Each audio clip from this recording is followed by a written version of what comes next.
Dear student, good evening.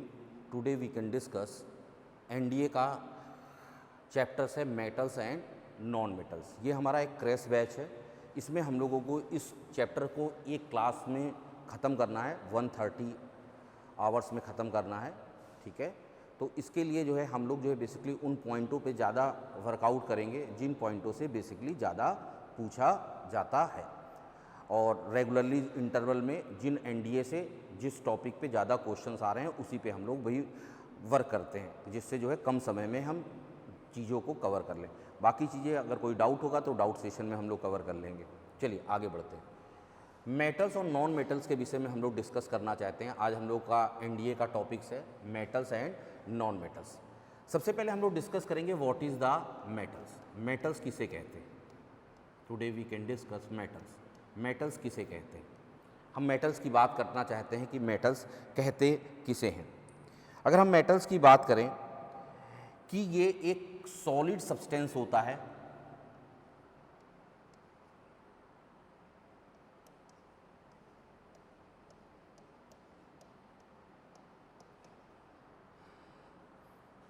that is usually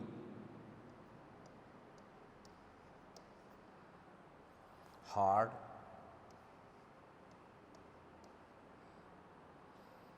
and shine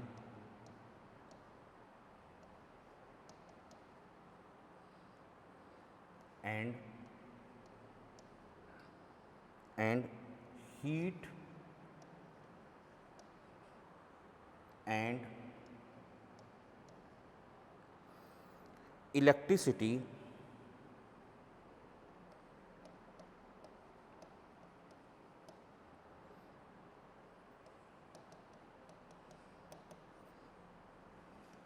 travel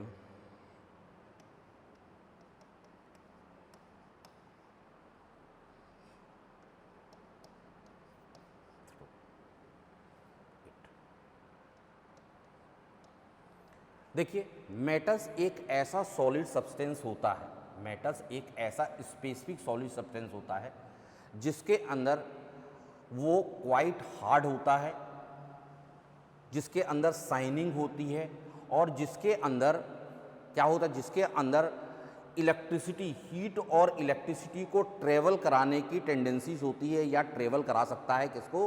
heat और electricity को travel करा सकता है। ऐसे स्पेसिफिक सॉलिड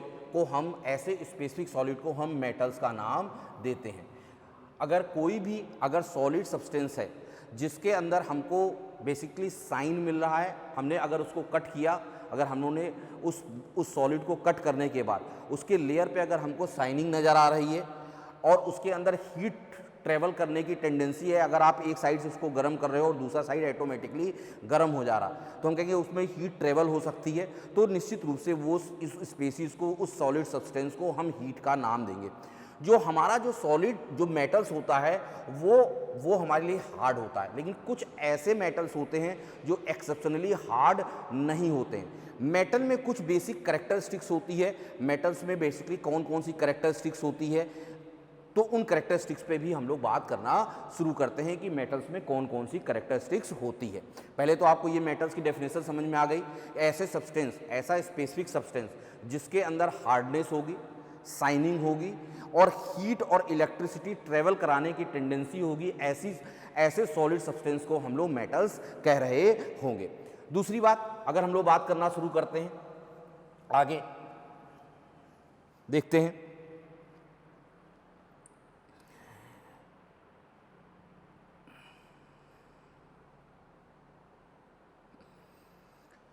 हमारा मेटल्स होता है, पहली बात अगर हम कहते हैं कि ये इसकी जो फिजिकल स्टेट होती है वो कैसी होती है?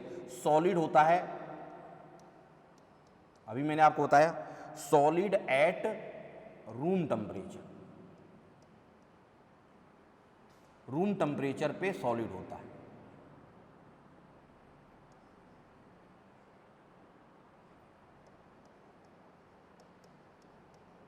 क्या होता है? Solid at room temperature. Room temperature पे हमारा क्या होता है? बेसिकली सॉलिड होता है। एक्सेप्शन में है इसमें, ऐसा एक चीज़ होती है जो एक्सेप्शन में है, इसको ध्यान रखना है। इस चीज़ों को इसलिए मैं बताता जा रहा हूँ कि एक्सेप्शन वाली चीज़ों को आपको ऑब्जेक्टिव में पूछेगा, इस वजह से हम लोग एक्सेप्शन पे बेसिकली ध्यान देंगे। हमारा मरकरी होता है,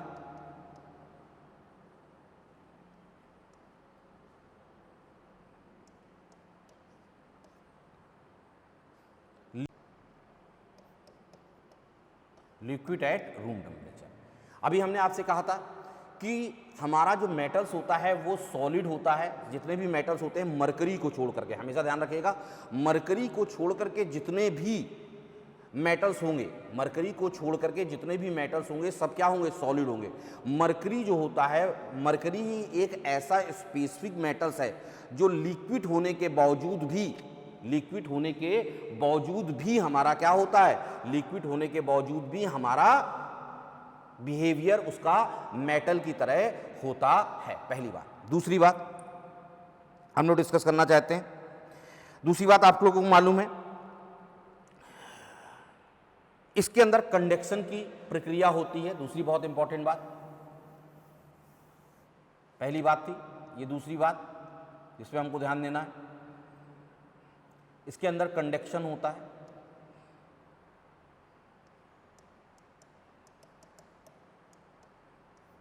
कंडक्शन क्या होता है, कंडक्शन में ये क्या होता है, फ्लो ऑफ हीट उसमें हो सकती है। इसमें एक्सेप्शंस में होते हैं, जो हमारा कंडक्शन का मतलब क्या हुआ, good conductors of heat and electricity, good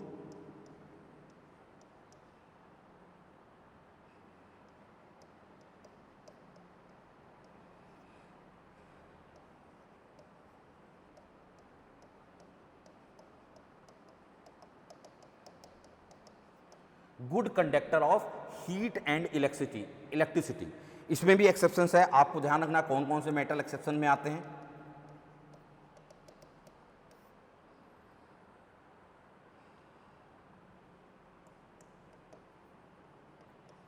heat में अगर एक्सेप्शन देखें तो पीवी है, और इलेक्ट्रिसिटी में एक्सेप्शन देखें तो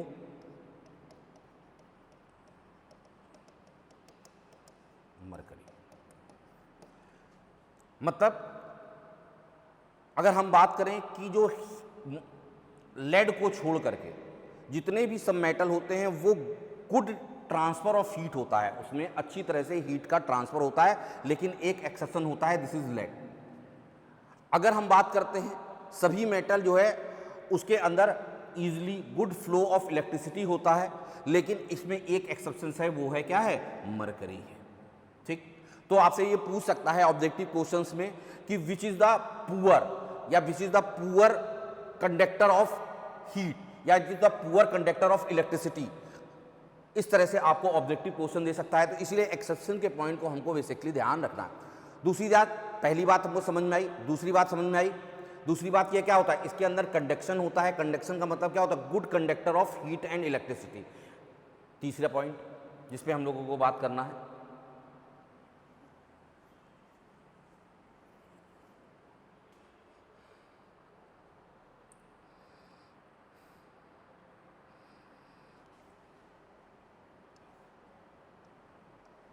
हार्डनेस की बात करते हैं हम लोग।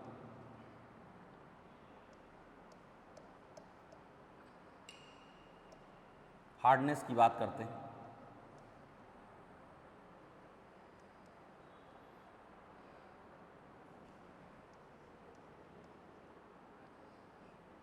क्वाइट हार्ड, बहुत हार्ड होता है, लेकिन हमको फिर इसमें इसके एक्सेप्शंस को ध्यान रखना है।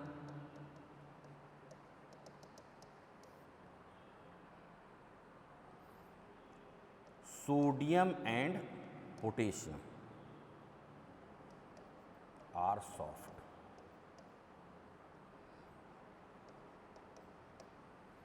सोडियम और पोटेशियम इतने सॉफ्ट होते हैं कि इनको नाखून से भी हम उसको कट कर सकते हैं।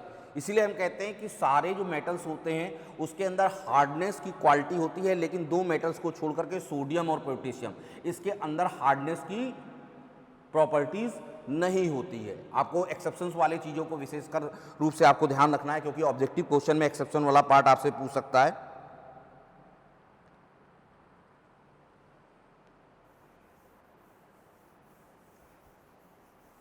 अगला पॉइंट, मेटल के अंदर मेलेबल कैरेक्टर होता है।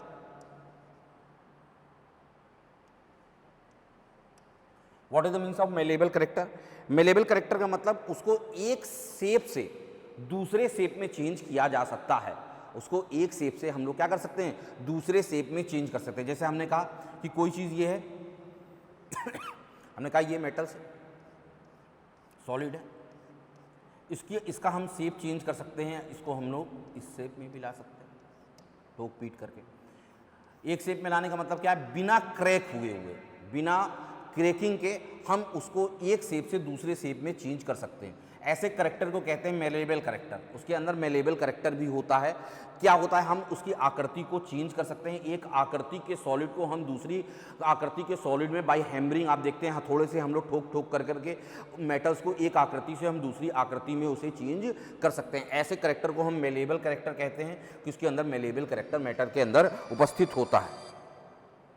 आगे हम लोग बात करते हैं नेक्स्ट,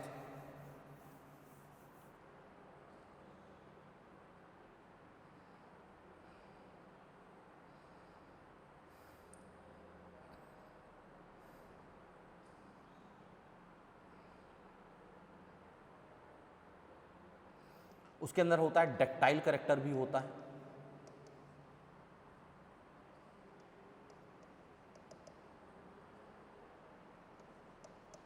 डक्टाइल कैरेक्टर का मतलब क्या होता है, उसको ठोक पीट करके खींच कर करके उसको हम बहुत पतले वायर में भी कन्वर्ट कर सकते हैं। डक्टाइल कैरेक्टर होता है, इसके अंदर डक्टाइल नेचर होता है। डक्टाइल नेचर का मतलब क्या हो रहा है, डक्टाइल नेचर को आप समझ सकते हैं कि बिना टूटे फूटे जो है इससे हम वायर भी बना सकते हैं, वायर फॉर्मेशन कर सकते हैं। जो वायर फॉर्मेशन होता है वो मेटल के डक्टाइल नेचर को एक्सप्लेन कर रहा होता है। ये जो 5 पॉइंट थे, जिसमें जो एक्सेप्शंस वाले पॉइंट थे उनको आपको विशेष रूप से याद करना है। That's clear. तो मेटल्स बेसिकली होते क्या हैं, इस पे हम लोगों ने आज चर्चा की। दूसरी चीज जो क्वेश्चन ज़्यादातर पूछता है वो उसकी प्रॉपर्टी से पूछता है, उससे रिलेटेड उसकी केमिकल प्रॉपर्टी से रिलेटेडली क्वेश्चन हमसे पूछा जाता है।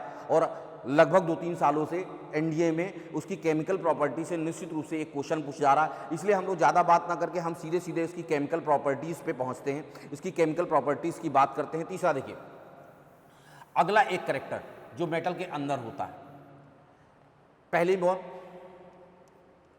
इंपॉर्टेंट बात,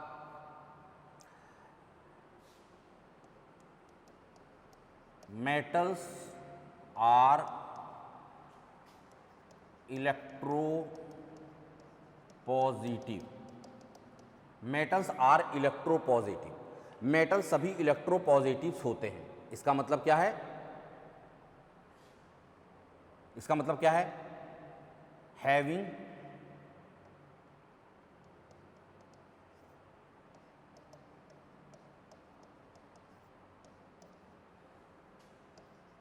loss electron.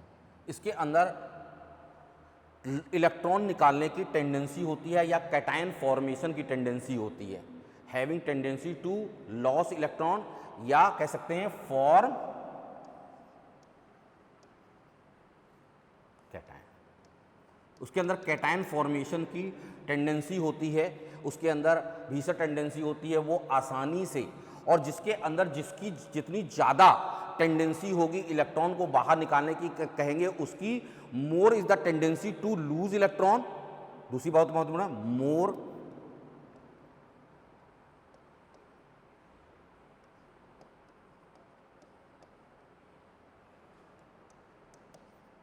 To lose loss electron, loss electron more will be the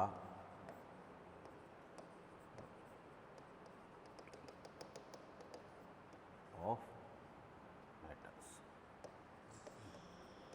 अगर किसी भी मेटल की रिएक्टिविटी को चेक करना चाहते हैं कि इसकी रिएक्टिविटी क्या होगी, तो जिसके अंदर जितनी आसानी से इलेक्ट्रॉन निकाल देगा, जो जो मेटल जितनी आसानी से इलेक्ट्रॉन को बाहर निकाल देगा तो हम कहेंगे कि उसकी रिएक्टिविटी उतनी ज़्यादा होती है।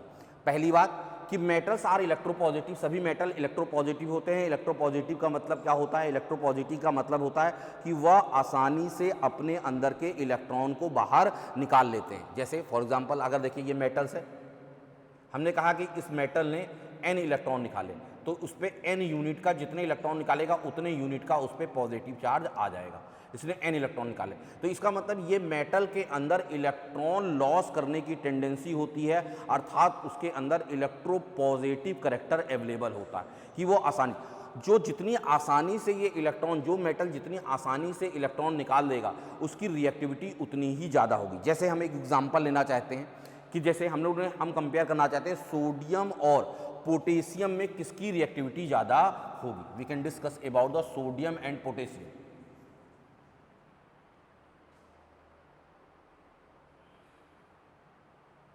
देखिए, अगर हम सोडियम की बात करते हैं और पोटेशियम की बात करते हैं, अगर हम सोडियम की बात, सोडियम का सभी बच्चों को मालूम है सर, सोडियम का एटॉमिक नंबर 11 होता है, जबकि पोटेशियम का एटॉमिक नंबर 19 होता है।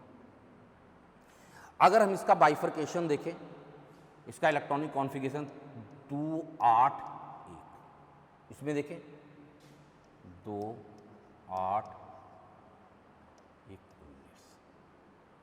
अगर आप देखें इसमें कितने नंबर ऑफ सेल्स हैं, अगर नंबर ऑफ सेल देखे जाए तो इसमें अगर इस मेटल्स को देखा जाए, अगर हम इस सोडियम मेटल्स को देखें, ये तो इसका न्यूक्लियस हो गया, इसमें 3 सेल हैं, first cell, second cell and third cell. और जो हमारा जो आउटर इलेक्ट्रॉन्स है, हमको क्योंकि जो बाहर निकल रहा होता है वो आउटर सेल इलेक्ट्रॉन निकल रहा होता है, ये हमारा इसका आउटर सेल इलेक्ट्रॉन्स है, तो इसमें आउटर सेल इलेक्ट्रॉन हो गया ये इसका। अगर इसमें हम लोगों ने चेक किया पोटेशियम में, इसमें कितने सेल होंगे? कहेंगे सर 4 सेल होंगे, 1 2 3 और 4। हम कहेंगे बेटा बैलेंस इलेक्ट्रॉन क्या है? तो आप कहेंगे सर ये देखिए यहाँ पे बैलेंस इलेक्ट्रॉन तीसरे सेल्स में था, n = 3 तीसरे सेल में था। यहाँ सर वैलेंस इलेक्ट्रॉन चौथे सेल में। आप कहेंगे सर यहाँ वैलेंस इलेक्ट्रॉन हमारा चौथे सेल में मौजूद है। हमने कहा चौथे सेल में, हाँ, आपने कहा हाँ सर। अब देखिए, अब अगर देखें ये इलेक्ट्रॉन्स है, इसका वैलेंस इलेक्ट्रॉन यहाँ है, इसका वैलेंस इलेक्ट्रॉन यहाँ है। अगर हम लोगों ने देखना शुरू किया तो आपको सभी बच्चों को मालूम है कि अनलाइक जो चार्ज होते हैं, अनलाइक चार्ज के बीच में फोर्स ऑफ अट्रैक्शन लग रहा होता है। क्या लग रहा होता है? फोर्स ऑफ अट्रैक्शन लग रहा होता है। इसमें भी फोर्स ऑफ अट्रैक्शन लग रहा होता है। आपको खुद बच्चों को मालूम है कि जो फोर्स ऑफ अट्रैक्शन होता है, जो फोर्स ऑफ अट्रैक्शन हो या फोर्स ऑफ रिपल्सन हो, दोनों डिस्टेंस के इन्वर्सली कोरिलेटेड होते हैं। अगर वो इन्वर्सली कोरिलेटेड होते हैं तो कैसे वर्कआउट करेंगे? इन्वर्सली, इसका मतलब अगर हम देखें कि सोडियम में वैलेंस इलेक्ट्रॉन, न्यूक्लियस और वैलेंस इलेक्ट्रॉन के बीच में डिस्टेंस किस में ज़्यादा है? सोडियम के केस में ज़्यादा है कि पोटेशियम? मतलब अगर हम R की वैल्यू करें कि R ऑफ Na और R ऑफ पोटेशियम किसका ज़्यादा है, किसका रेडियस ज़्यादा, तो आप खुद देख सकते हैं कि रेडियस जो है हमारा किसका ज़्यादा? पोटेशियम का रेडियस, क्योंकि इसमें 4 सेल्स कवर हो रहे हैं, तो पोटेशियम का सेल रेडियस ज़्यादा होगा। अगर रेडियस ज़्यादा है इसका मतलब फोर्स ऑफ अट्रैक्शन जो होगा वो कम होगा। हमने कहा फोर्स ऑफ अट्रैक्शन किसका कम होगा? अगर हम फोर्स ऑफ अट्रैक्शन की बात करें, हम पूछे बेटा फोर्स ऑफ अट्रैक्शन, आप कहेंगे sir force of attraction of sodium के द्वारा प्रोड्यूस फोर्स वैलेंस इलेक्ट्रॉन में प्रोवाइड फोर्स ऑफ अट्रैक्शन का मान ज़्यादा होगा in comparison of force of attraction provided by the potassium. Potassium के द्वारा प्रोवाइड फोर्स ऑफ अट्रैक्शन से क्या होगा? ज़्यादा होगा। इसका मतलब क्या हुआ सर कि इसका मतलब क्या होगा कि पोटेशियम आसानी से अपना इलेक्ट्रॉन लॉस कर देगा। इसका मतलब सबसे ईजिली अगर देखा जाए तो पोटेशियम अपना इलेक्ट्रॉन लॉस करके K+1 इलेक्ट्रॉन, और पोटेशियम भी, सोडियम भी अपना एक ही इलेक्ट्रॉन लॉस कर रहा होगा, और लॉस कर करके एक स्टेबल संरचना, एक स्टेबल स्ट्रक्चर्स बना रहा होगा, क्योंकि ऑक्टेट पूरा आएगा। अगर इसमें देखेंगे तो इसमें 2 8 8 आ जाएगा, उसमें 2 और 8 आ जाएगा। अगर हमने देखा तो आसानी से किसने इलेक्ट्रॉन निकाला? आसानी से किसने इलेक्ट्रॉन निकाला? कहेंगे सर आसानी से पोटेशियम ने अपने इलेक्ट्रॉन को निकाला। तो रिएक्टिविटी किसकी ज़्यादा है? रिएक्टिविटी निष्कर्ष निकली कि reactivity of is greater than reactivity of sodium. तो पोटेशियम की रिएक्टिविटी सोडियम से क्या होगी? ज़्यादा होगी। तो ये हमारा बेसिकली रिएक्टिविटी, अगर आप कहेंगे सर ऐसे अगर हम लोग रिएक्टिविटी निकालते रहेंगे, बहुत से मेटल्स हैं, बहुत से इंपॉर्टेंट मेटल्स हैं, अगर हमको किसी तरह से उसको रिएक्टिविटी को कोरिलेट करना पड़ा तो कैसे कोरिलेट करेंगे, कौन कौन से इंपॉर्टेंट रिएक्टिविटी वाले ऑर्डर होते हैं, इनकी रिएक्टिविटी का ऑर्डर क्या होता है, इसको कैसे याद करेंगे, इनकी रिएक्टिविटी का कौन कौन से मेटल्स होते हैं और कौन कौन से मेटल की जो इंपॉर्टेंट मेटल्स होते हैं उनका रिएक्टिविटी का ऑर्डर क्या होता है, इसको हम किस तरह से याद रखेंगे। ऐसे हम निकालने को तो निकाल सकते हैं सीधे सीधे, और भी इसमें तरीका होता है, एक सिंगल इफेक्ट नहीं लगता है, इसमें शिल्डिंग इफेक्ट भी लास्ट में देखना पड़ता है। इतना जा करके ये हम लोग पूरी चीज़ें पीरियोडिक प्रॉपर्टीज़ में और इसको रीजन को एक्सप्लेन करते, लेकिन हमने बेसिक रीजन आपको बता दिया। अगर हम तो आप कहेंगे सर कैसे ही हम लोग कोई ऐसा ट्रिक्स लीजिए, कुछ ऐसी चीज़ें जो हमारे इंपॉर्टेंट मेटल्स है उनकी रिएक्टिविटी का ऑर्डर हम लोग याद कर लें, जिससे सवाल को हम बहुत आसानी से कर सकें। तो चलिए हम लोग याद करने की कोशिश करते हैं, ट्रिक देखते हैं।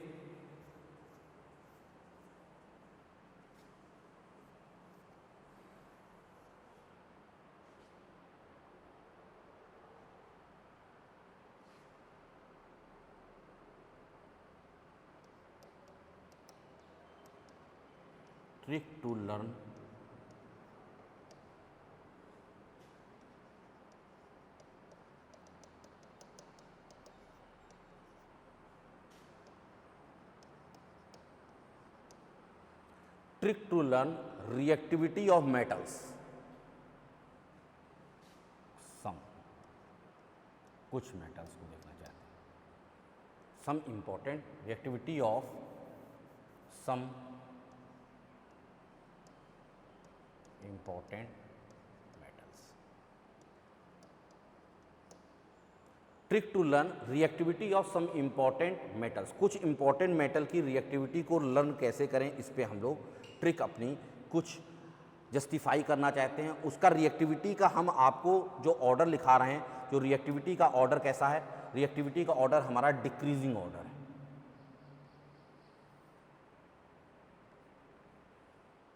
रिएक्टिविटी का घटता हुआ क्रम या उसका डिक्रीजिंग ऑर्डर है, उसको हम लोग कैसे लर्न कर रहे होंगे, उस चीज़ को हम लोग देखना चाहते हैं, उसके घटने का क्रम किस तरह से हम उसको लर्न करते हैं। चलिए देखते हैं।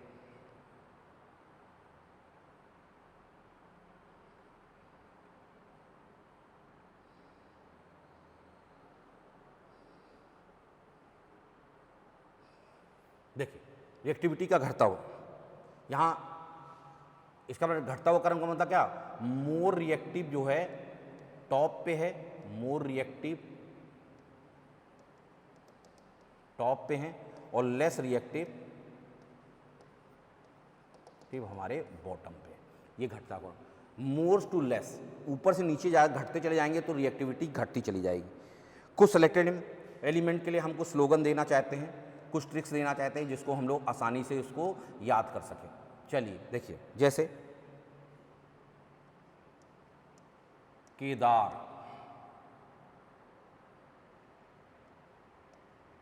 नाथ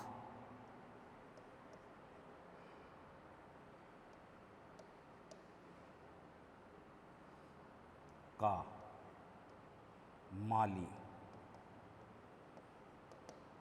केदारनाथ का माली। अब इसके नीचे हम लोग और जगह नहीं है, इस वजह से हम लोग यहाँ से ऐसे फ्लोटेट करते हुए चले जा रहे हैं। केदारनाथ का माली आलू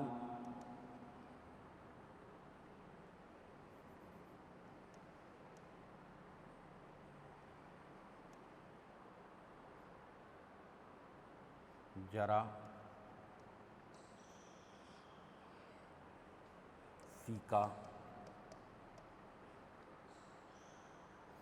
पकाता है।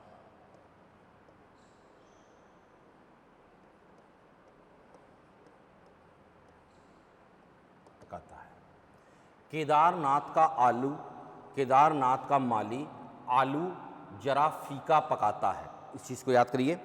और उसके बाद हमको याद करना चा, एक सेंटेंस याद कर लीजिएगा, चा चा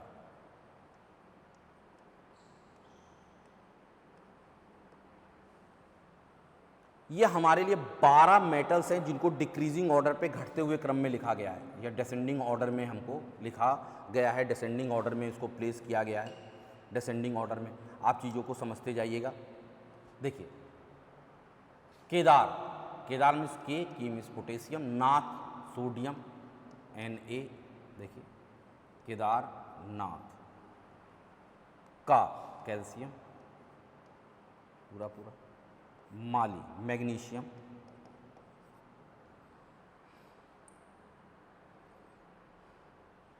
आलू, आलू आलू को अगर आप देखें, आलू एल्युमिनियम,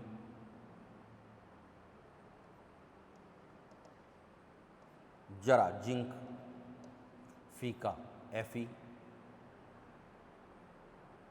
आयरन, पकाता लेड Pb। अब यहां पे देखिए चा का समझिएगा, चा का किस तरह से हम लोग टैकल करेंगे। चा में देखिएगा ऊपर और नीचे वाले में यू लगाइएगा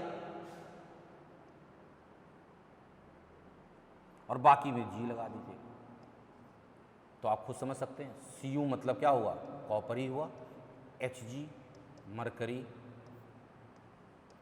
सिल्वर और गोल्ड। ये हमारा ट्रिक हो गई, trick to learn reactivity of some important metals. ये इंपॉर्टेंट मेटल की रिएक्टिविटी का सबसे पहले क्या होगा, अगर हम देखें तो नंबर 1 पे क्या है, अगर हम लोग देखना शुरू करें, नंबर और डिक्रीजिंग ऑर्डर है। नंबर 1 पे केदार पोटेशियम, दूसरा ये है, तीसरा ये है, चौथा ये है, पांचवा ये है, छठवां ये है, सातवां ये है, आठवां ये है, नौवां ये है, 10वां ये है, 11वां मेटल ये है और 12वां मेटल ये है। डिक्रीजिंग ऑर्डर है। डिक्रीजिंग ऑर्डर मतलब बढ़ता हुआ क्रम। सबसे ज़्यादा किसका होगा, पोटेशियम का, उसके बाद सोडियम का। अभी हम लोगों ने दिखाया भी था आपको कि पोटेशियम का सोडियम से ज़्यादा होता है। फिर उसके बाद कैल्शियम का होगा, ये इनक्वलिटी का साइन है, ये घटता हुआ क्रम है इनक्वलिटी का।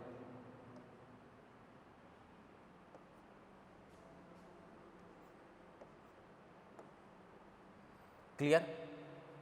तो ये हमारा जो मेटल्स है उनकी रिएक्टिविटी के ऑर्डर्स को लिखने का तरीका हो गया कि मेटल्स की रिएक्टिविटी का ऑर्डर किस तरह से हम लोग लिख रहे होंगे, मेटल की रिएक्टिविटी किस प्रकार से हम लोग उसमें काम कर रहे होंगे। कौन कौन से मेटल्स हैं हमारे पास, 12 मेटल्स हैं जो सबसे ज़्यादा पूछे जाते हैं। इन 12 मेटल्स की रिएक्टिविटी का ऑर्डर्स भी हमको वर्कआउट करना है। ठीक है, ठीक है, चलिए आगे बढ़ते हैं।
अब हम बात करते हैं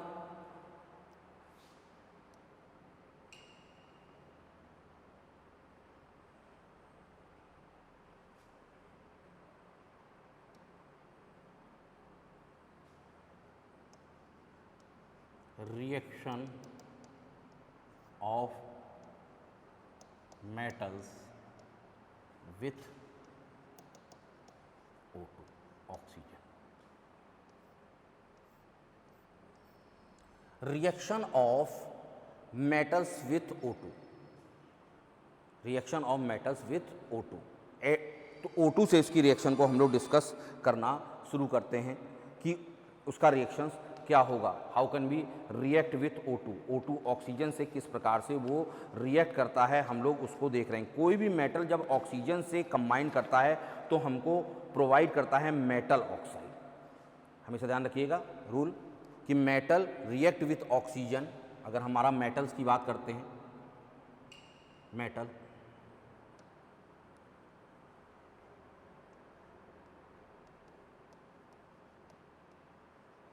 प्लस ऑक्सीजन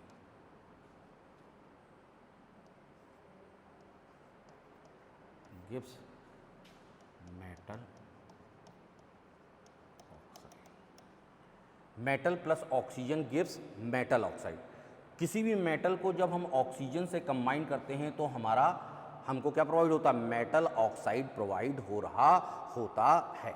जैसे ये आप रूल समझ लीजिए कि कोई भी मेटल्स अगर किसी, पहले बात कि कोई भी मेटल्स अगर किसी ऑक्सीजन से कंबाइन करेगा तो उसका ऑक्साइड देगा। क्या देगा, उसका ऑक्साइड हमें प्रोवाइड करेगा। देखिए दूसरी बात बहुत ध्यान से समझिएगा, बहुत इंपॉर्टेंट बात, मेटल ऑक्साइड्स, जो मेटल ऑक्साइड्स होते हैं, जो मेटल ऑक्साइड होते हैं वो हमारे लिए क्या हो सकते हैं, बेसिक भी हो सकते हैं और एम्फोटेरिक भी हो सकते हैं। एम्फोटेरिक ऑक्साइड वो होते हैं जिसमें एसिटिक और बेसिक करैक्टर दोनों होता है। एम्फोटेरिक वो होते हैं जिसके अंदर क्या होता है, एसिटिक करैक्टर भी होता है, और क्या होता है, बेसिक करैक्टर भी होता है। एसिटिक करैक्टर भी होता है और बेसिक करैक्टर भी होता है। तो इन जनरल देखिए इसके अंदर चाहे एम्फोटेरिक भी है तो उसके अंदर देखिए उसके अंदर भी हमारे पास क्या है, बेसिक करैक्टर्स है। तो हम ये कह सकते हैं कि जितने भी मेटल ऑक्साइड्स होते हैं, all metal oxides are basic in character.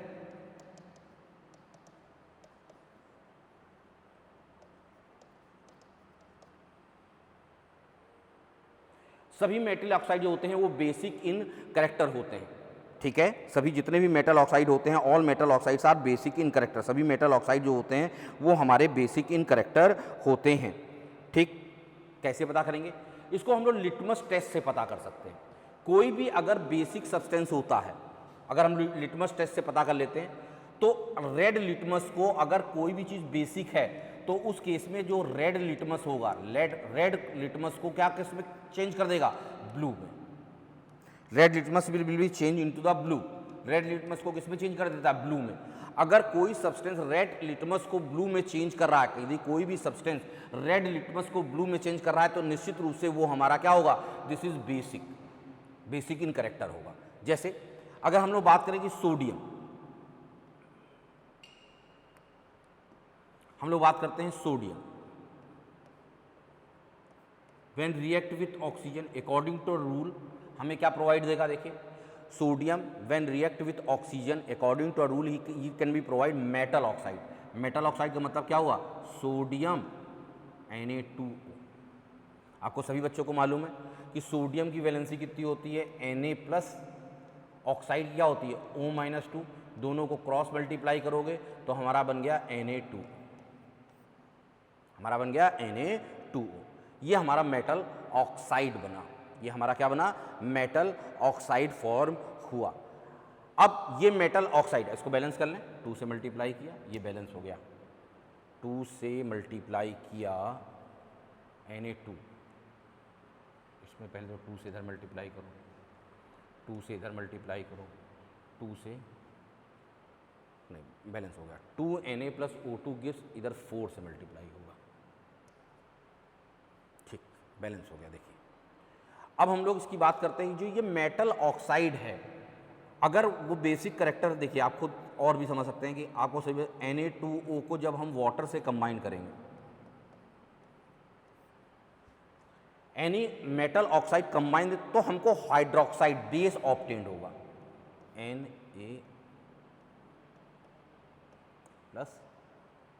Plus NaOH will be should be obtained there. हमारा NaOH ऑब्टेन्ड हो रहा होगा। कोई दिक्कत बेटा, सभी बच्चों को मेरी बात समझ में आ गई।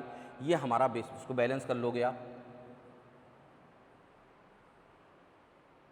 बैलेंस हो गया। तो हमारा क्या होगा, ये बेस, अगर बेस है तो स्वाभाविक है कि ये हमको लिटमस टेस्ट देगा। लिटमस टेस्ट देगा तो red litmus converted into the blue litmus.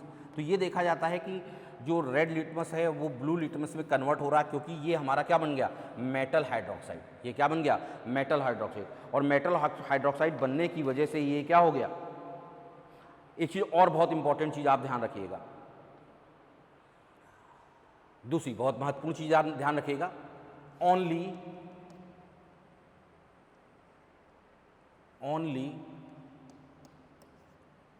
First A, मतलब alkali metal group first A and second A group oxides are soluble in water। केवल आप ध्यान रखिएगा only first A and second alkali metal और alkali earth metal के oxide ही जो होते हैं वो क्या करते हैं, क्या होते हैं, किसमें सॉल्युबल होते हैं, वाटर में सॉल्युबल होते हैं। इसका अर्थात क्या होगा, मेटल हाइड्रोक्साइड प्रोवाइड करते हैं जनरली। ठीक, ओके, मेरी बात समझ में आई? इतनी बात आप लोगों को मेरी अच्छी तरह से समझ में आ गई होगी। चलिए आगे बात करते हैं। हमने कहा कि अगर हम रिएक्टिविटी की बात करते हैं, रिएक्टिविटी के क्रम में अगर हम लोग अपने आप को आगे बढ़ाते हैं, तो अगर हम देखते हैं कि रिएक्टिविटी के क्रम से उसकी कनेक्टिविटी को हम लोग आपस में कोरिलेट करने की कोशिश करते हैं। चलिए देखते हैं।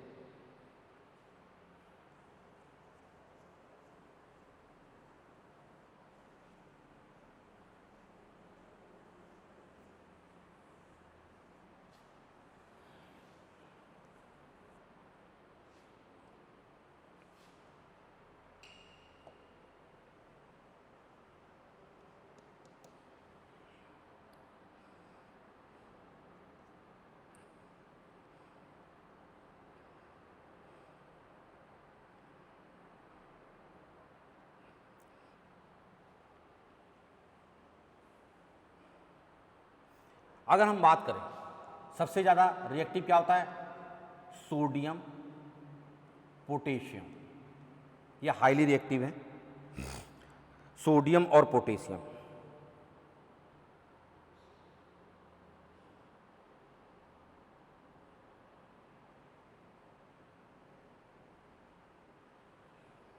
ये बहुत लो टेम्परेचर में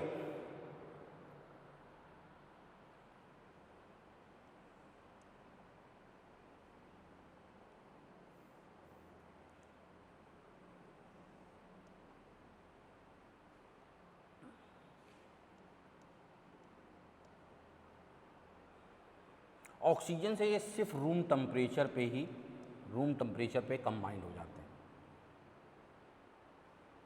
और कंबाइंड होकर के उसके ऑक्साइड्स हमको प्रोवाइड करते हैं।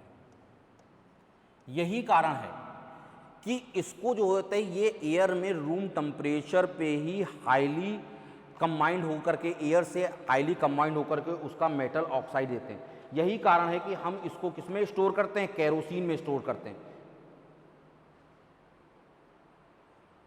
इसे कहते हैं, इसके ऑक्साइड को कैप्ट इन केरोसिन। इसके ऑक्साइड को हम लोग केरोसिन में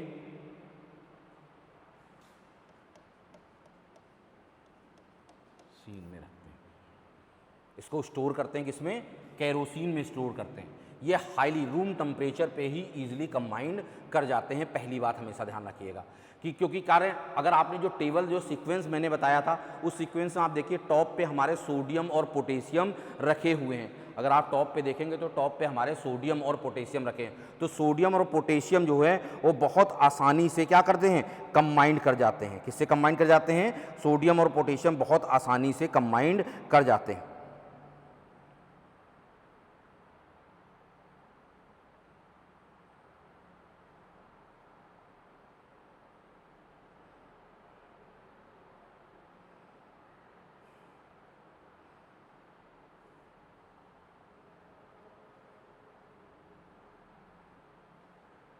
आगे बात करते हैं हम लोग।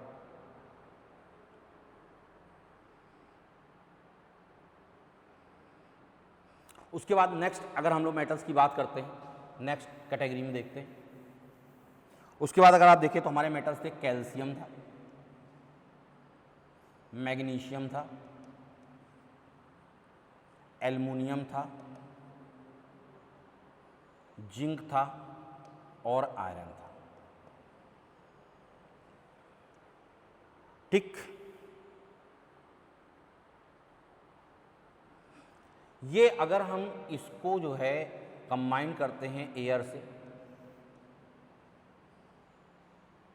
तो ये भी एयर से हमारे कंबाइन होंगे,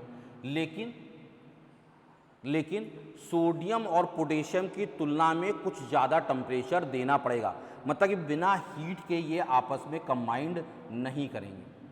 इसको क्या करना पड़ेगा? हीट करना पड़ेगा। क्या करना पड़ेगा? हीट करना पड़ेगा। इसको क्या करना पड़ेगा?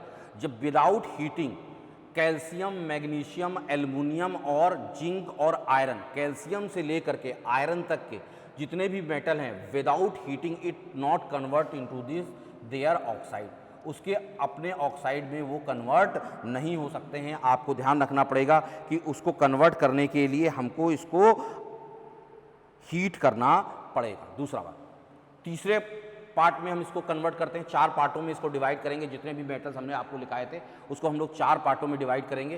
पहला पार्ट हो गया, ये दूसरा पार्ट हो गया। तीसरे पार्ट में हम लोग देखते हैं तीसरे पार्ट में कौन कौन से मेटल्स हमने तीसरी कैटेगरी में रखे हैं। अगर आप देखें तीसरी कैटेगरी में हमने रखे हैं लेड, देखा था आपने, कॉपर और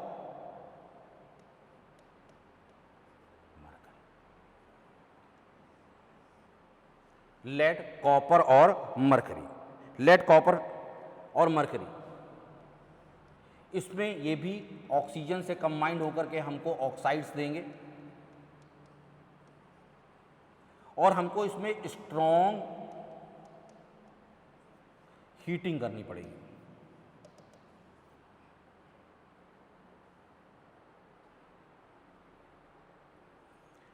हमको इसको स्ट्रॉन्ग हीटिंग करनी पड़ेगी और स्लोली कन्वर्ट इनटू इट, ये जितने हैं, इट स्लो कन्वर्ट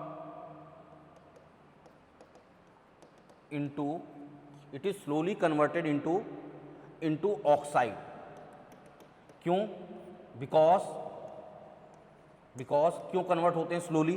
क्योंकि एक ऑक्साइड लेयर ऑब्टेंड हो जाती है, एक metal oxide layers, metal oxide layer obtained हो जाती है। मेटल ऑक्साइड लेयर अगर ऑब्टेंड हो जाती है, इसी की मेटल ऑक्साइड लेयर ऑब्टेंड हो जाती है। अब ये मेटल्स है, आप समझ लीजिए कोई हमारा, हमने कहा ये कॉपर मेटल्स है और इसके ऊपर जो है हमारे पास क्या होगी? कॉपर ऑक्साइड की जो है एक लेयर ऑब्टेंड हो गई।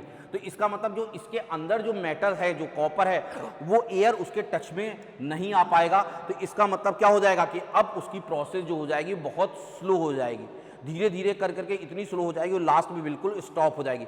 इसका मतलब क्या होगा कि अगर हम कॉपर को किसके टच में लेकर के आते हैं? कॉपर को एयर के टच में लेके आते हैं तो प्रोसेस बहुत स्लो होती है। इसका मतलब complete copper not convert into copper oxide, पूरा कॉपर ऑक्साइड में कन्वर्ट नहीं होगा।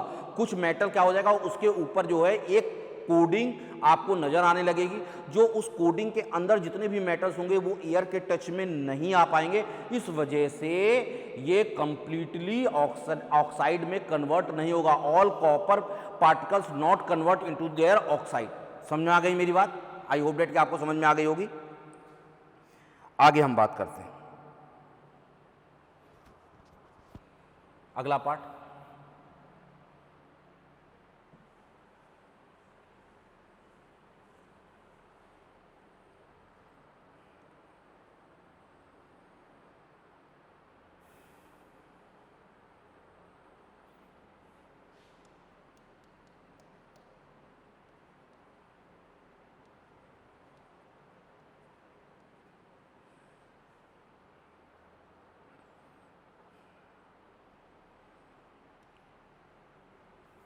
सिल्वर और गोल्ड। अगला नेक्स्ट पार्ट, सिल्वर गोल्ड।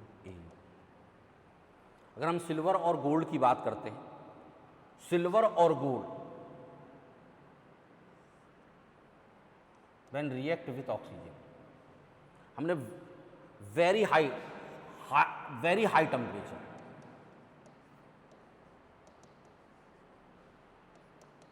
बहुत ज़्यादा टेम्परेचर ले लिया, उसके बाद भी इनका ऑक्साइड ऑब्टेन्ड नहीं होता, उसके बाद भी इनका ऑक्साइड ऑब्टेन्ड नहीं होता। इसका मतलब क्या हुआ कि जो सिल्वर और कॉपर होते हैं, जो सिल्वर और गोल्ड जो होते हैं, सिल्वर और जो गोल्ड होते हैं, जो सिल्वर और जो हमारा गोल्ड है, निश्चित रूप से ये क्या होता है, ये अपना ऑक्साइड नहीं देता है, अपना ऑक्साइड वेरी हाई टेम्परेचर में भी इसका ऑक्साइड हमको ऑब्टेन्ड नहीं होता। इसी वजह से हम इसको नोबल मेटल्स भी कहते हैं, इसी वजह से इन मेटल्स को हम लोग क्या कहते हैं, इसी वजह से इस मेटल को हम लोग क्या कहते हैं, नोबल मेटल भी कहते हैं, इसको हम लोग क्या कहते हैं, this is called the noble metals, Nobel metal भी कहते हैं इसे, इसी वजह से इसको हम लोग क्या कहते हैं, नोबल मेटल्स भी कहते हैं, क्योंकि ये हाई टेम्परेचर पे भी एयर से कंबाइंड नहीं होता है, इस वजह से इस मेटल्स को हम लोग नोबल मेटल्स के नाम से भी पुकार रहे होते हैं। ठीक है, इसका मतलब इसमें अगर O2 से रिएक्शन कराई जाएगी तो नो रिएक्शन, कोई भी प्रोडक्ट हमको ऑब्टेन्ड नहीं हो रहा होगा, कोई भी प्रोडक्ट हमको ऑब्टेन्ड नहीं हो रहा होगा। आई होप डेट कि आप लोगों को रिएक्शन विथ किससे समझ में आ गया होगा, रिएक्शन विथ किस तरह से रिएक्शंस हो रही है, रिएक्शन विथ। चलिए हम लोग एक क्वेश्चंस करते हैं।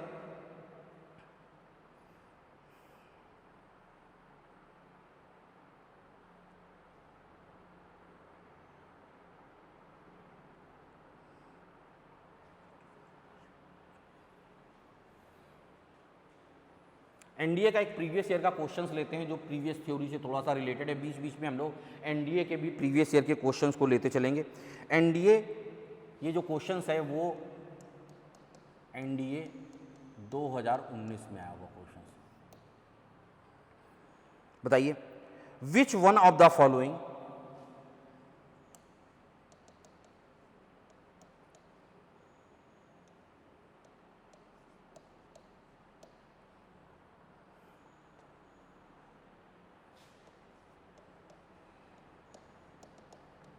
which one of the following represents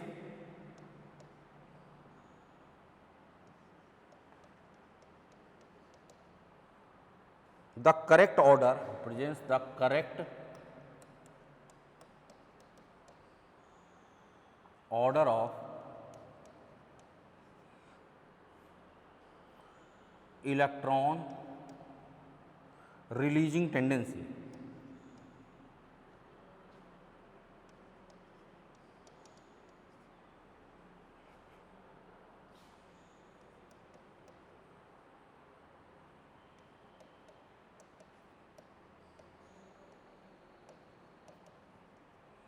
electron releasing tendency of metals. चलिए देखिए क्या क्या ऑप्शन दे रखा है। ए ऑप्शन में हमको दे रखा है Zn, कॉपर। बी ऑप्शन में हमको दे रखा है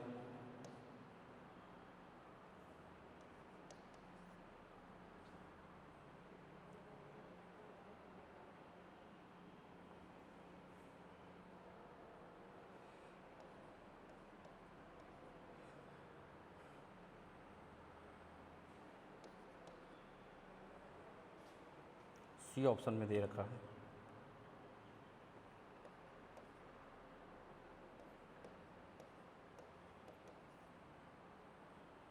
और डी ऑप्शन में हमको दे रखा है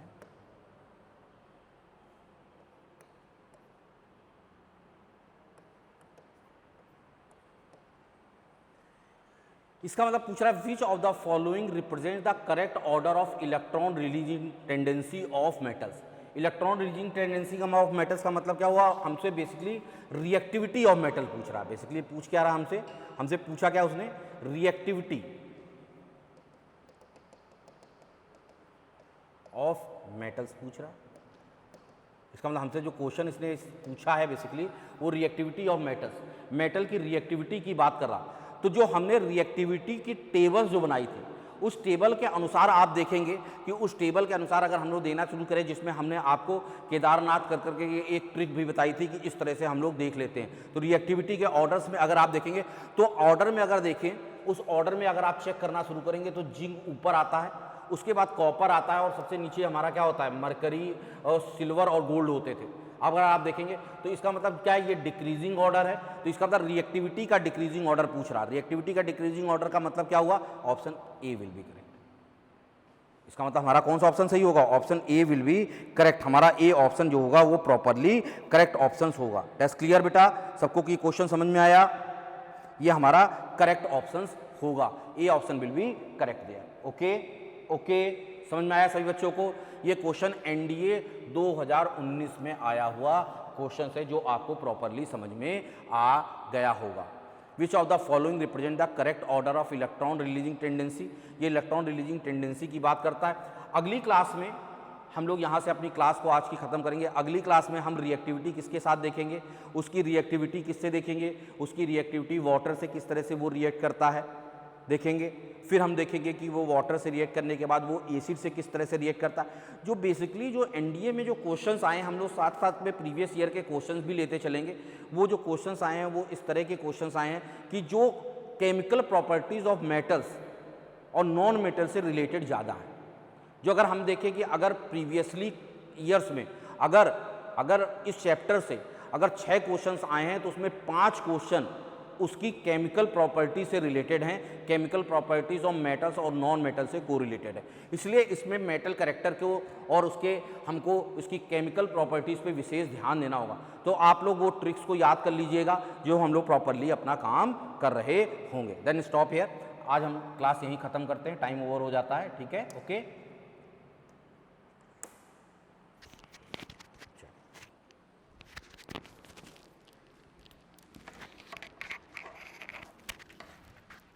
नहीं वी कंटिन्यू देयर। 4 o'clock हमको क्लास को ख़त्म करना है। अभी हमारे पास टाइम है, हम क्लास को कंटिन्यू करते हैं। 4 o'clock ख़त्म करना है। ओके ओके, चलिए आगे बढ़ते हैं हम लोग।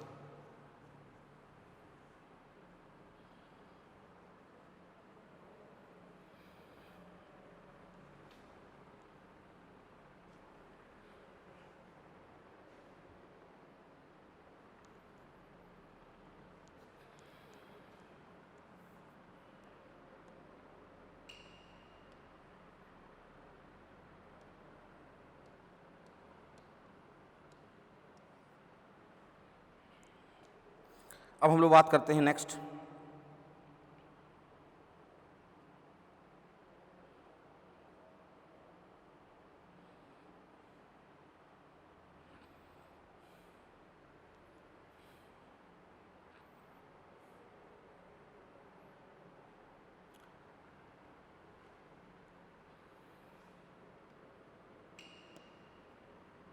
Reaction with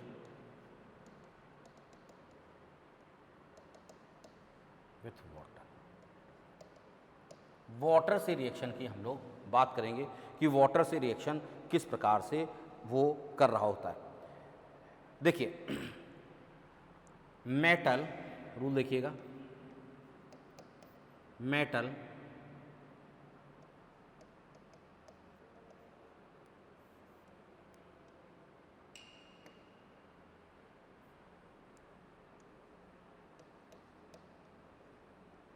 when react with water, metals when react with water to gives metal oxide, to gives metal oxide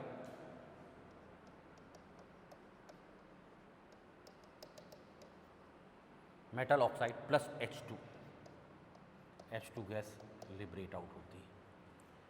अब स्वाभाविक है कि जो मेटल ऑक्साइड्स होते हैं, पिछली अभी हम लोगों ने देखा था कि जो मेटल ऑक्साइड्स होते हैं, अगर ये फर्स्ट ए ग्रुप और सेकेंड ए ग्रुप के मेटल ऑक्साइड होंगे तो आगे फिर वो वाटर से कंबाइन कर जाएंगे और कंबाइन कर करके क्या देंगे, मेटल हाइड्रोक्साइड्स प्रोवाइड करते हैं। This provide the metal hydroxide, ये हमको क्या प्रोवाइड करते हैं बेटा, मेटल हाइड्रोक्साइड प्रोवाइड करते हैं।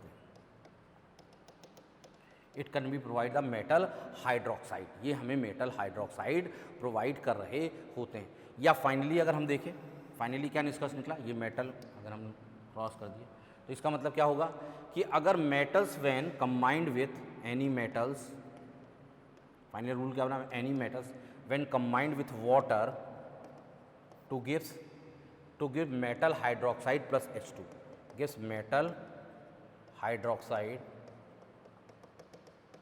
plus H2 गैस, ये हमको H2 गैस प्रोवाइड कर रही होती है। That's clear. Provide with metals when combined with this, तो when can provide the metal hydroxide plus water। ये हमेशा ध्यान रखिएगा कि अगर कोई भी मेटल्स अगर वाटर से कंबाइन कर रहा होता है तो मेटल हाइड्रोक्साइड प्लस H2 हमको प्रोवाइड। दो स्टेप में क्या दिया, ये देखिए ध्यान रखिएगा कि यहाँ पे अगर ये रिएक्शन तभी प्रोसीड होगी जनरली जब हमारा first A and second A group का हाइड्रोक्साइड होगा, फर्स्ट ए ग्रुप और सेकेंड ए ग्रुप का हाइड्रोक्साइड होगा, क्योंकि वही सॉल्युबल होते हैं, बाकी जो होते हैं हमारे लिए क्या होते हैं, नॉन सॉल्युबल्स होते हैं। दैट्स क्लियर बेटा। चलिए आगे बढ़ते हैं हम।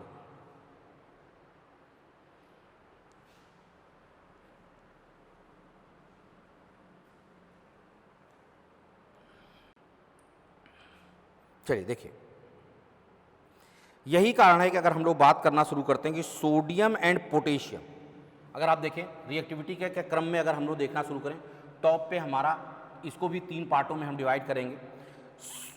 पोटेशियम है, उसके नीचे क्या है, सोडियम है, उसके नीचे क्या है, कैल्शियम।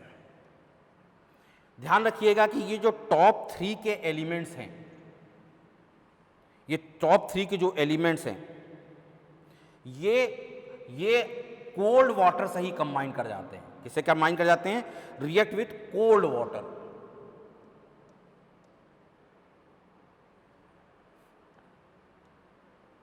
ये कोल्ड वाटर से ही कंबाइन कर जाएंगे। ही can B combined with the cold water. Cold water से ये कंबाइंड कर जाते हैं, ये कंबाइंड विथ कोल्ड वाटर, मतलब कि H2O लिक्विड से कंबाइन कर जाएंगे, is combined with the cold water. और कोल्ड अभी मैंने बताया था कि अगर ये देखिए आपको सीधे सीधे आपको नजर आ रहा, ये हमारा फर्स्ट ए ग्रुप का एलिमेंट है, ये दोनों शुरू के दो है फर्स्ट ए ग्रुप का एलिमेंट है, और सेकंड वाला जो ये थर्ड वाला एलिमेंट है सेकंड। तो स्वाभाविक है कि हम डायरेक्टली एक फाइनल जो रूल बताया था कि इससे फाइनली जो प्रोडक्ट मिलेगा वो हमको क्या मिलेगा, metal hydroxides plus H2।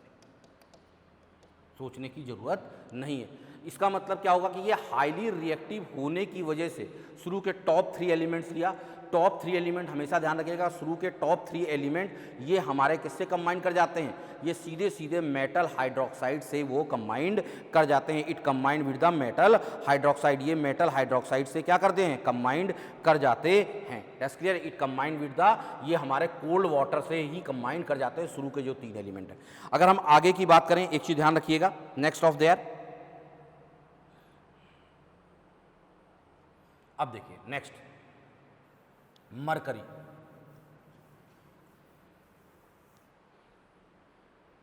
Mercury की बात करें, सॉरी मरकरी नहीं, Mg मैग्नीशियम। हाँ ध्यान रखिए, magnesium combined with hot water, hot water.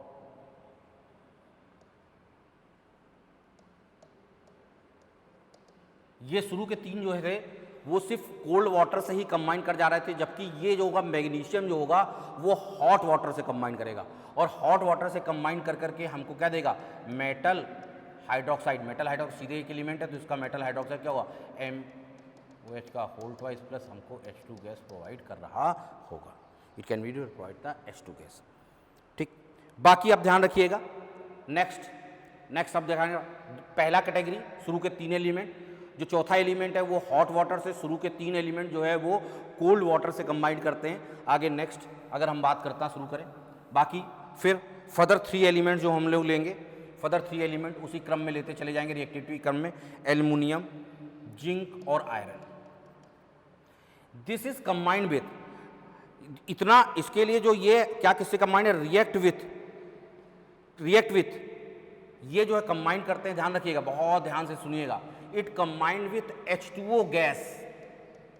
H2O gas का मतलब क्या हुआ, इसका मतलब ये क्या होगा, it react with hot stream of water, it react with hot stream of water. मतलब ये कंबाइन कैसे करते हैं, हॉट स्ट्रीम ऑफ वाटर।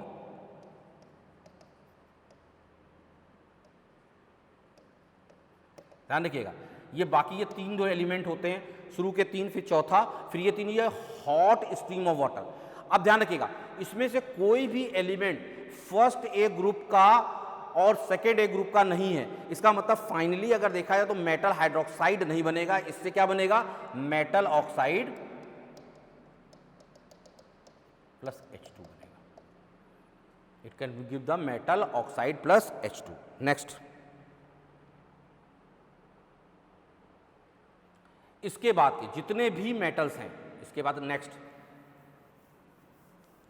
इसके बाद के जितने भी मेटल्स हैं, इसके बाद जो अगर हम लोगों ने मेटल देखा तो हमारा क्या है, Pb है,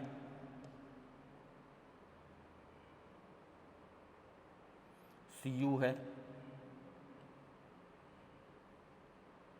Hg है, Ag है, Au है,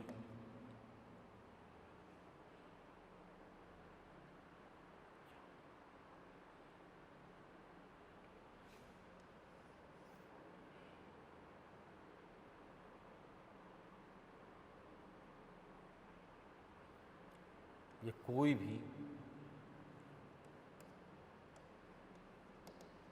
कोई भी वाटर से कंबाइन नहीं करते, मतलब नो रिएक्शन।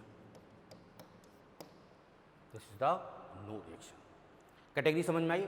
शुरू के 3 एलिमेंट, जो रिएक्टिविटी का ऑर्डर दिखाया है, शुरू के 3 एलिमेंट हमारे कोल्ड वाटर से कंबाइन कर जाते हैं और कोल्ड वाटर से कंबाइंड होकर के मेटल हाइड्रोक्साइड प्लस H2 देते हैं। फिर उसके बाद Mg हॉट वाटर से कंबाइन करता है। फिर उसके बाद बचे हुए 3 एलिमेंट, उसके बाद के फिर 3 मेटल्स लिए, वो 3 मेटल जो हैं जो हमारे कंबाइन करते हैं, वो 3 मेटल जो है बेसिकली जो है स्ट्रीम ऑफ वाटर से कंबाइन करता है। हमको हॉट स्ट्रीम चाहिए तो हॉट स्ट्रीम ऑफ वाटर से कंबाइन करते हैं और हॉट स्ट्रीम ऑफ वाटर से कंबाइन करके हमको मेटल ऑक्साइड प्लस H2 देते हैं, नॉट मेटल हाइड्रोक्साइड देते हैं। बाकी रेस्ट ऑफ जितने भी रिएक्टिविटी के ऑर्डर में जो हमारे मेटल्स बचे हैं वो उनकी जो है वाटर से कोई भी रिएक्शंस नहीं देते। अब इसके बाद इसी से रिलेटेड एक क्वेश्चन एनडीए में आया था, उसको हम लोग देखते हैं।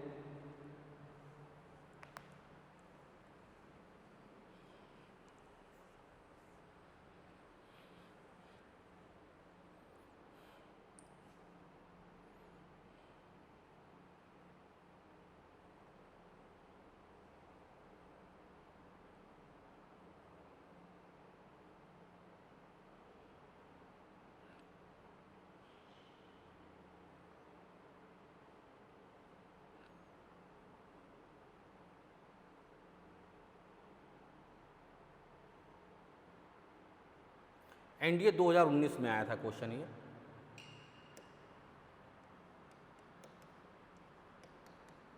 तो 2019 का क्वेश्चन है जिसको हम लोग डिस्कस करते हैं।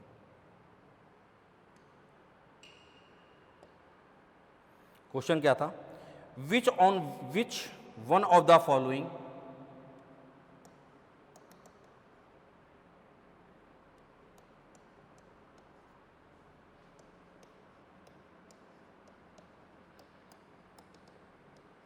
which one of the following metals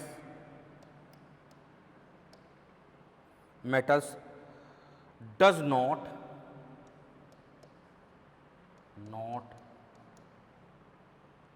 react with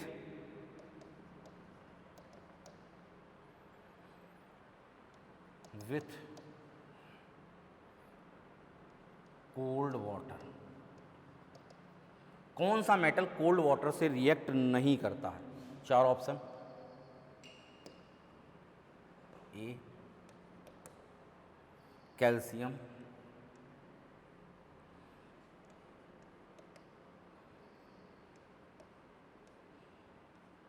दूसरा बी था पोटेशियम,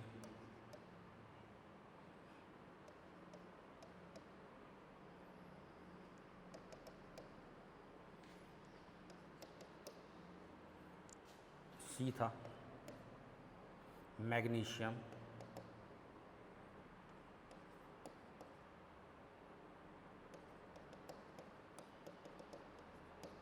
और डी था सोडियम।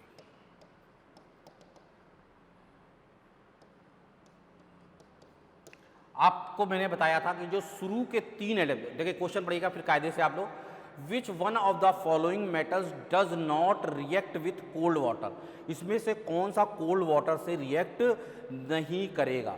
शुरू के 3 जो मेटल थे, कौन कौन से, अगर आपको याद हो, शुरू के 3 एटम थे, पोटेशियम था हमारा, सोडियम था और कैल्शियम था। ये शुरू के 3 एलिमेंट ही कोल्ड वाटर से रिएक्ट करते हैं। इसका मतलब क्या होगा कि कोल्ड वाटर से, देखिए कैल्शियम तो कोल्ड वाटर से रिएक्ट कर जाएगा, शुरू का 3 है। पोटेशियम भी शुरू के 3 में से ही है, कोल्ड वाटर से रिएक्ट कर जाएगा। सोडियम भी कोल्ड वाटर से रिएक्ट कर जाएगा। मैंने आपको बताया था जो मैग्नीशियम जो होता है ही can B react with the hot water.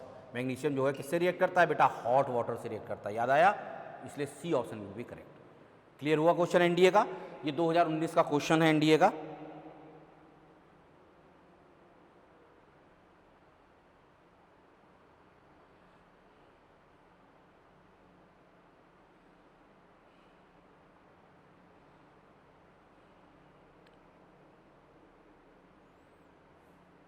यहाँ तक आप लोगों को आई होप डेट की सारी चीज़ें समझ में आ गई होंगी अच्छी तरह से, सभी बच्चों को क्लियर हो गया होगा। अब आगे हम लोग फिर बढ़ते हैं, आगे बढ़ते हुए फिर इस चीज़ को देखना शुरू करते हैं।